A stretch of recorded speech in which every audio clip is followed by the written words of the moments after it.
Welcome to Power Conversation with Councilman OD Harris. We have a fantastic show aligned for you today. We have guests from Chandler Unified School District that's going to be talking to us about how to prepare your student for class. And then also we have the Honorable Captain Jeff Williams, who's going to be talking about resources for your student.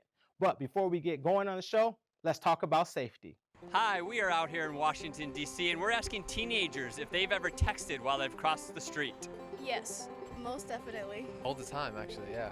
Yes, I have. Teenagers do it all the time. And do you think you're ever going to text while you're walking? No, it's dangerous. I mean, I know it's dangerous, but can't help it. What percentage of your friends would you say text when they cross the street? 95%. Good 80%. The 90%. When is it important enough to text when you're crossing the street? If I'm texting my mom or my girlfriend. What would you be texting your girlfriend that would make it okay to text while you're crossing the street? Well, I usually have to answer pretty fast, or she's probably gonna get mad. Would you prefer that your boyfriend texts you back right away or gets hit by a car? What would you think would happen to you if a car hit you? I'll be dead. You think so? Yeah. And is there anything I can say that would get you to stop texting while you're crossing the street? I'd say I'd have to go through the experience. Take away my phone. Making it an obvious thing that so people take the time to think about it. If only I knew it was really dangerous.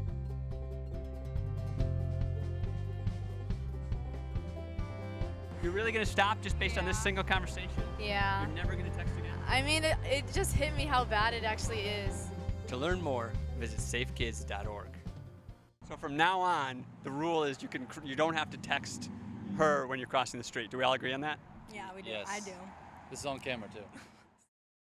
Sharing the road with your bicycle. Listen, I need to make sure that you guys understand that when you are using a bike lane, it's not for you. You're not the king of the bike lane, but we want you to respect other people who are trying to get to the same destination with their same vehicle of choice, which is their bike. Listen, make sure that you are going the same direction as traffic when you're in the bike lane. That is very important. And making sure that you keep your head on a swivel and making sure that you are a defensive bike rider as you are riding. As you know, when you decide to get in the street, it becomes a very dangerous place. So please make sure you be a safe bike rider while you're rolling down the street.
Welcome back to Power Conversations with Councilman Harris. Today I have two special guests from Chandler Unified School District, Dr. Jessica Egger, the Executive Director of Curriculum and Instruction, and Stephanie Howell, Director of Community Education. Welcome, ladies.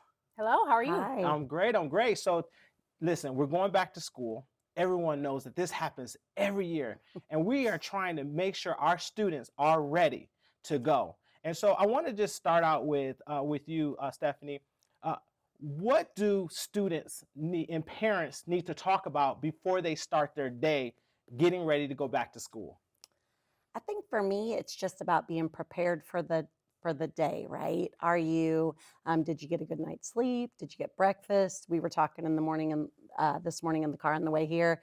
Have you had your school shopping done? Got your new backpack?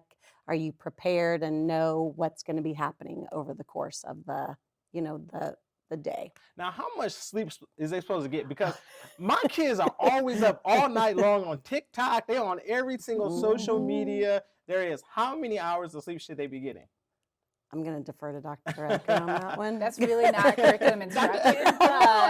So I don't want to speak for, I'm sure there are different doctors you've been here, pediatricians that will give you the exact amount, but we just say a good amount of sleep so that your students can function the next day in school. And function is really engage cognitively in the tasks that they're doing and receive the learning. So I won't give an exact amount, but we'll leave that to the pediatricians. Well, okay, that's fine. Because, my kids, I have a 16-year-old who's in school. She's learning how to drive. She's getting ready to get going. And I'm always concerned that she's up all night long. And I just, it can't be possible for the work. I mean, don't you guys have students that fall asleep in class? How do you guys handle that?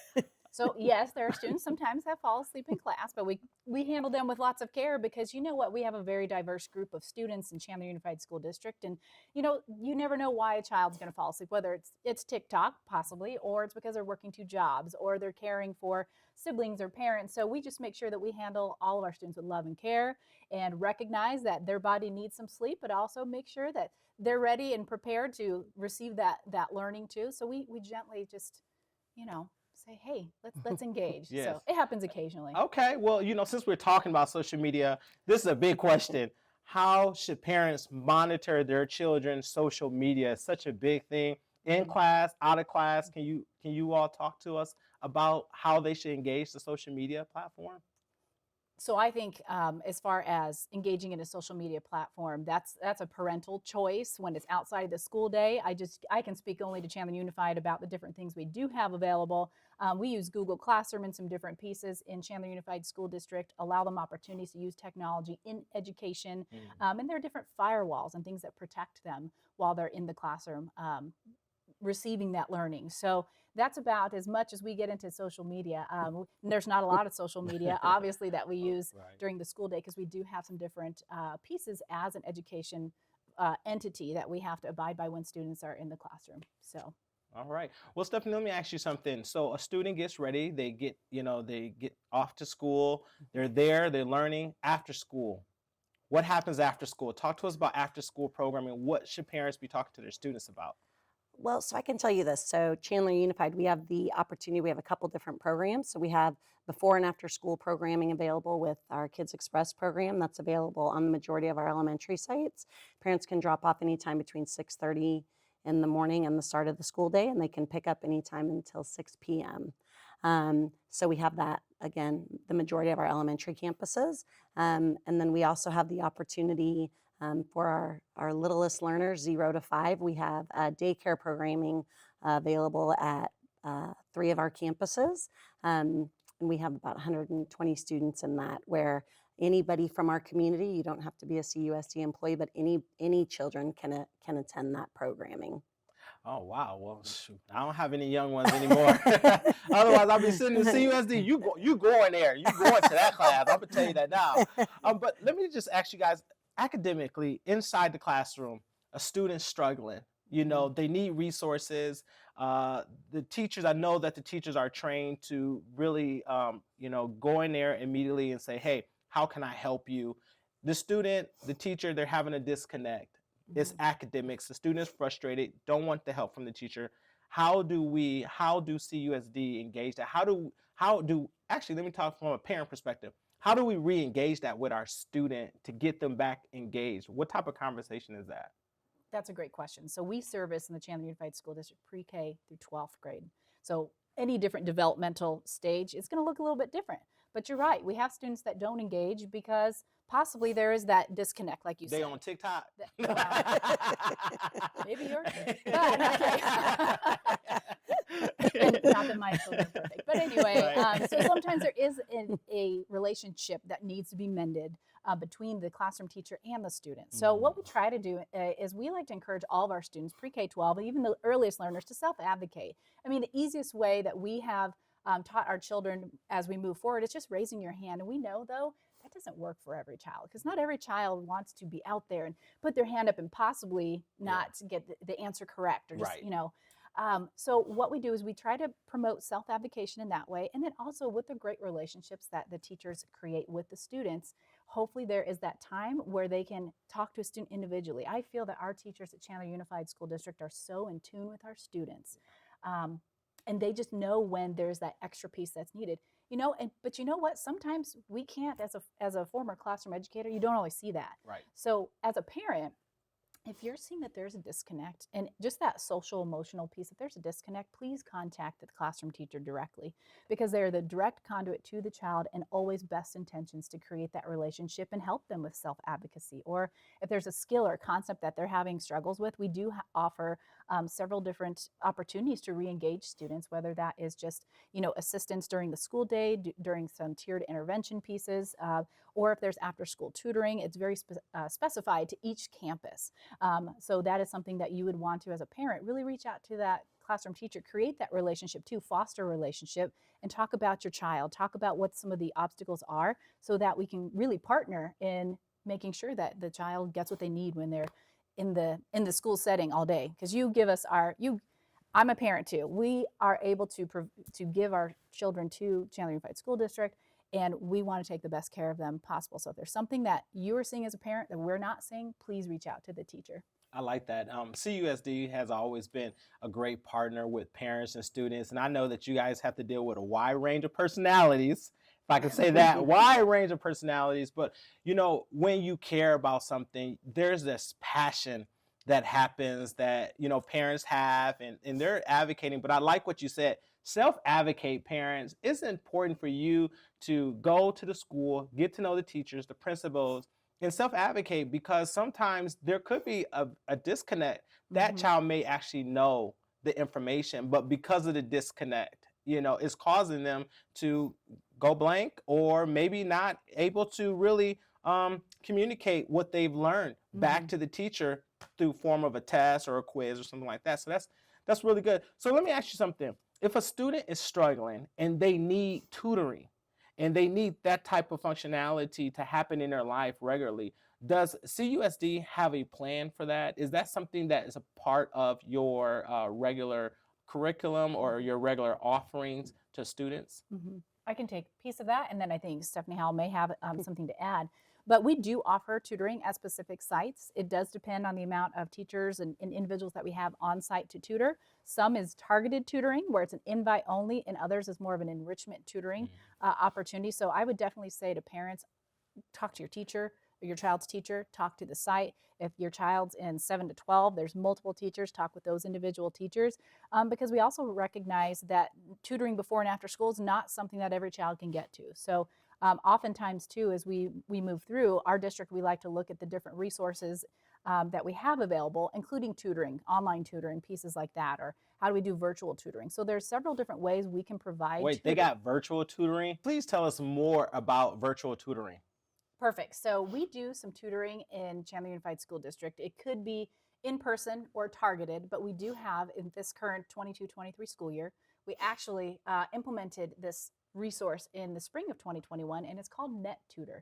So NetTutor is a 24/7 virtual tutoring component where any of our students can go through their account and they can access the tutoring. So it's pretty neat that there's that virtual piece, and there's that flexibility for students that may be athletes, or they may be in the band or have a job, or different things like that would preclude them from having the traditional tutoring before and after school. So it's something that we look at. This particular resource is grant funded, so we look every year at the usage reports and really say, okay, is this working for our students? Are students accessing this? Because that's something that we want to do as Chandler Unified School District, is be fiscally aware and make sure that we are being good stewards of our funding as well. Yeah, man, I wish I had virtual tutoring when I was coming up. I mean, that is amazing, and that is really forward thinking. We're in 3.0 society. Virtual is the way to go. So parents, make sure you connect with your students and say, hey, there's virtual tutoring. You can get the help that you need with CUSD virtual tutoring program. That's amazing, fantastic. Yes,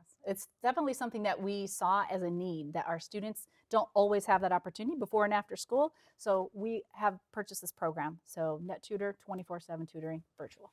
You know, that 24/7 virtual tutoring. Parents, make sure you hashtag virtual tutoring, hashtag it. Dr. Eggers said it, hashtag it. Now, Stephanie, what also do they offer? So I think for us in the community education department, where we can support, it is a little bit more enrichment based. So we offer enrichment programming, kindergarten through 6th grade, where it can be either teacher-led enrichment or vendor-led enrichment, where we bring in vendors to come in and people can sign up through our programming. They pay a fee for that, and kids can go through coding or robotics or science type things, art, whatever that child is interested in. And then we also have the opportunity for our teachers, if they have something that they're passionate about, that they want to stay after and have the opportunity to make some extra money, they can teach any of those same things. It could be science, it could be coding, it could be math type things, dramatic. We have a cupcake class that kids go crazy A for. cupcake class. Cupcake I might go class. crazy for a cupcake. Okay. What type of cupcakes y'all make? When y'all make that cupcake class? When is the cupcake class? I'll Sign me send up. you the schedule. I'll send you the schedule. We'll bring you Immediately, some please. samples. I need a cupcake in my life. Come on. Oh my God, that just got me hungry, y'all. I just had a moment right there. Okay, so this is my last question I'm gonna ask you guys, unless I got some more time left. All right. What do you think? So you guys deal with a wide range of student population. You have at risk, you have those that are doing well. How do you handle at-risk students in the classroom? How do you handle at-risk students outside the classroom before and after school? So Dr. Edgar, would you like to speak to the Absolutely. And academic speaking side? about the academic side, so what we do is we first always look at the student as the whole student. There's a lot of facets to a student where there are always asset-based think. We think about what are the fantastic things that these students bring to us. So always, if there is an academic need, there's also an area that they really shine. So we make sure we focus on the area that shines, but make sure that we also focus on that academic perspective. So what we do is initially we will test students. During the beginning of the year, I'm sure a lot of kids come home and say, oh, I took a test. And I know as parents, you're probably like, oh, yes, they took another test. But the reason we do that is to assess the skill that they're coming in with and identifying if there are learning gaps and what we need to do. So what we do is we have Tier 1, which is what we teach to all the students, but sometimes when we realize that there are deficits, we go ahead and we provide Tier 2 intervention to those students for a specific skill and a specific duration of time during the school day too. So it's just that extra dose that students are getting when they need it. And then, we also have students that have Tier 3 needs. And when I say needs, that's not just academic, like core. Like I think individuals feel sometimes, we just focus on or think it's just math, English, science, and social studies or social sciences, but we also have that emotional piece to that, social emotional piece. So we look at those pieces too, but we have definitely interventions built within the school day to assist our at-risk population. And we also have departments within our district that can assist our families too if there's the need for family assistance. So that's also something to look at as well. So I encourage any family who has a child that they feel may be at risk, or even as a family, if you're struggling as a family, please contact the teacher, the student's teacher, or even the principal at the site that can help if there's maybe some family pieces too, because we do want to make sure that students are really working towards the goals. And the goals in Chandler Unified School District are that our students leave our system to be either enlisted, employed, entrepreneurial, or there's another E. You know it? I don't know the other E. Enrolled. Enrolled. That's Okay. right. Good All job. right. Enrolled. So those are the 4 E's. We want to Okay. make sure in Chandler Unified School District that our students come out Give of the our 4 system. E's again. Okay, ready? I'm ready for I'm gonna it. quiz you. Okay. All right. Oh God. No, I'm just kidding. Do you know one of the 4 E's? Enrolled. Entrepreneur. You almost said enlist. Enlist. Okay. What's the other one? Can I phone in a friend? Okay. Employed. Employed. Yes. That's how we Yes. do it around CUSD. And I love the fact that CUSD has always been great partners with their students and their parents. And I think that is something that we've always had as a good partnership. And I appreciate how CUSD and the City of Chandler work collaboratively together to make sure we put forth the best resources we can. It takes a whole community to make these students Mhm. thrive and get to the next level. And I know that sometimes in our community, we get known as being the sports community, but we know that CUSD is excelling in every aspect, always being one of the top ranked schools in the nation. Mhm. And people actually come and move to Chandler so that way they can be a benefactor of the CUSD teachings and curriculum. So I know you guys got it down to a science. Okay. How about you, Stephanie? You want me to quiz you on the 14? No quizzing. Thanks. Before and after, how do we? I think for before and after, when we're talking about all CUSD students, I think we work to try to make opportunities for all, whether it's a person that can enroll in a tuition-based class, or if we have a student that potentially doesn't have the capability to be able to do that. We want to find the avenue that we have to support that, whether we find some grant funding or some scholarship funding, something we can do so they can be a part of those extracurricular activities as well. We don't want to, the parents don't have the ability to support that, we figure out a way to help support that with them. That way everybody has the same opportunities within our department, community education. Well, we just brought a whole list of resources. We just unveiled it. We unlocked the chest. We pulled everything you guys had out. We put it on the table. We put it on this show. Listen, parents, it's important for you to have the conversation. It's a three-way conversation, not just you and your student, but you, your student, and your school. It's important for us to come together so that we can be the best advocate for our student. And today, Dr. Egger and Stephanie, thank you so much for coming on and helping us go a little bit further on what we need to do as we get prepared to go back to school. So thank you so much. Thank you, Councilmember. Absolutely. Thank you for having us. Hey, you guys, make sure you guys stay tuned, and we have more with Power Conversation with Councilman Harris coming up next.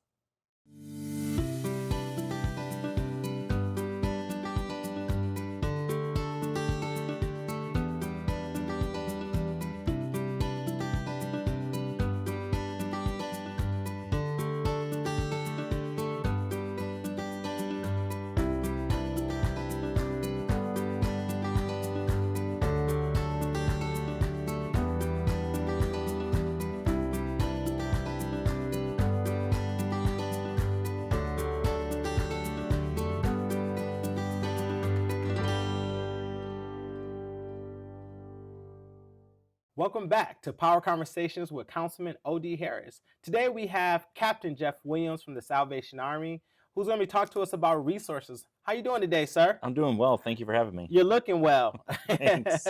It's always good to see you, as always. I always see you doing the work in the community. And I know that you have been working with schools and bringing resources to families and students for a very long time. But recently, you have been rallying multiple organizations to come together to help bring resources to communities to help at-risk students with back-to-school supplies. Can you talk to us today about how does a community work together to provide such a large function that I've seen you work together in partnership with to make happen in your city?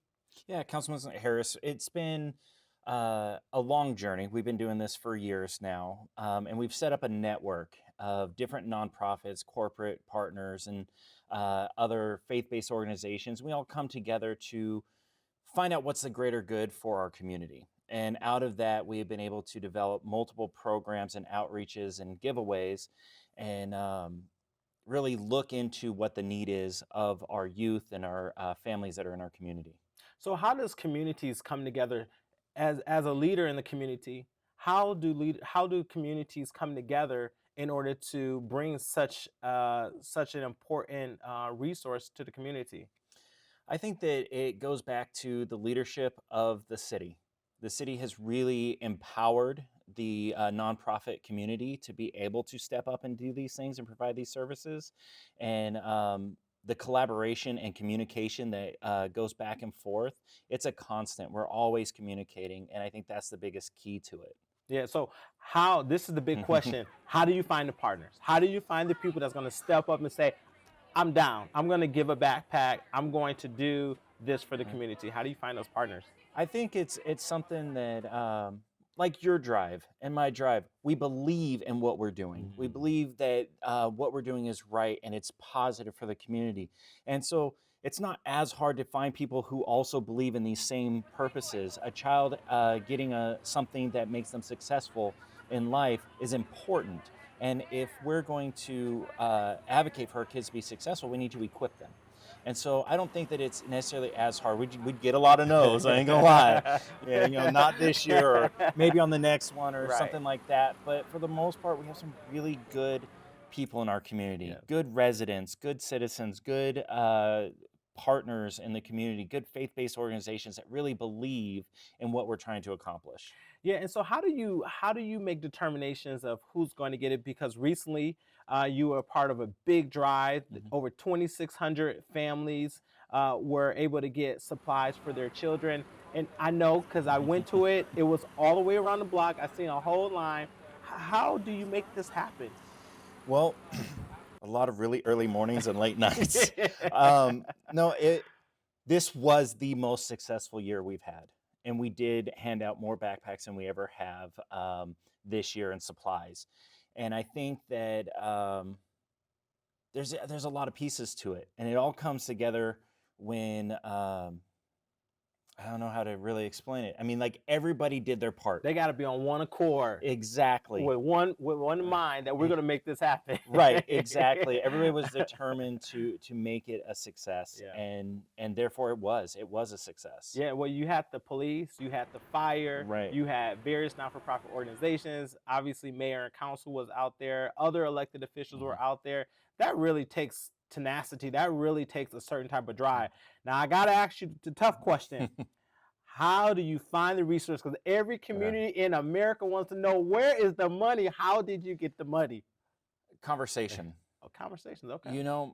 Again, it just goes back to reaching out to those who believe in the mission, believe in the vision of what we're trying to accomplish. Cold calling.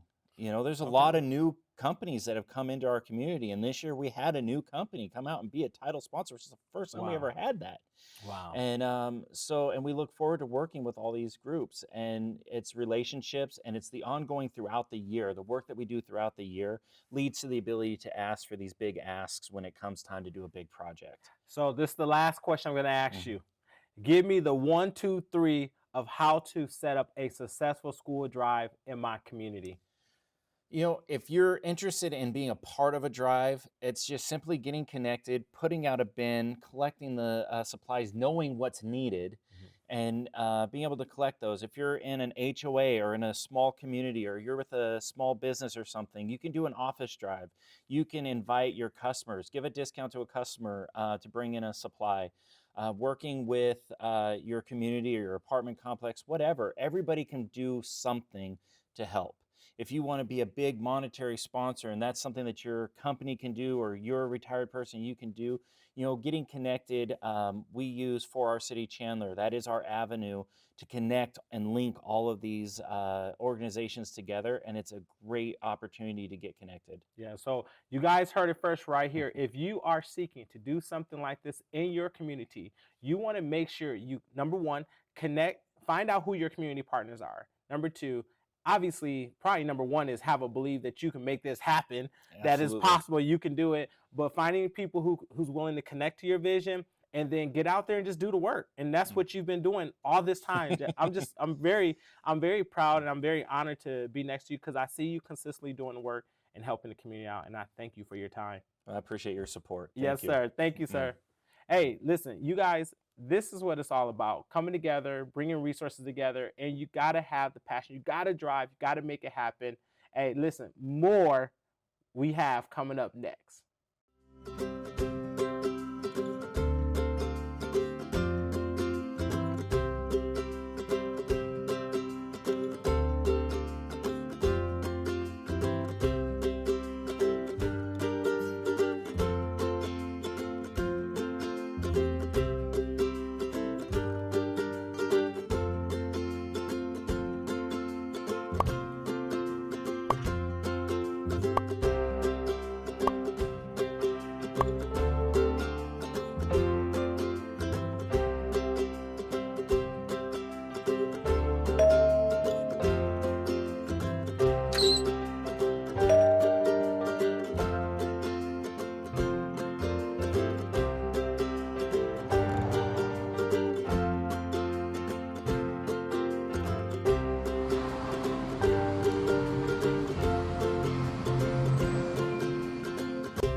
Hey, welcome back. Today we had a fantastic show. We want to thank Dr. Eggers and we want to thank Stephanie from Chandler Unified School District for being a part of the show. And we also want to thank Captain Williams for being a part of the show. What a lot of great tips that we got today. And the most important thing is the triangular conversation between the student, the parent, and the school resource, because that has to happen.